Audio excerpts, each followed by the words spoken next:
পাকিস্তান নিয়ে আমাদের একটি আলাদা কৌতূহল আছে। এই যে চলুন সেটাই বাস্তবে দেখি করাচিতে। ৫ রাত ৬ দিনের করাচি ট্যুর। প্রথম দিন পৌঁছেই শহরের ফার্স্ট ইমপ্রেশন, চেক ইন আর সন্ধ্যায় করাচির নাইট ভাইব।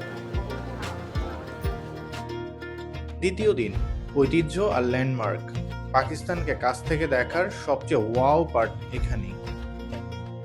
তৃতীয় দিন সমুদ্রের হাওয়া, সানসেট আর একদম রিল্যাক্স, ঈদের জন্য পারফেক্ট।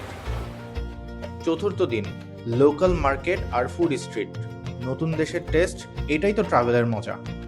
পঞ্চম দিন আপনার পছন্দ মতো শপিং, চিল আর আরও এক্সপ্লোর। থাকছে হোটেল, প্রতিদিন ব্রেকফাস্ট ও ডিনার, ড্রাইভার সহ ট্রান্সপোর্ট আর সব এন্ট্রি টিকেট। পাকিস্তান ভ্রমণের এক্সাইটমেন্টটা মিক্স করবেন না, এখনই যোগাযোগ করুন।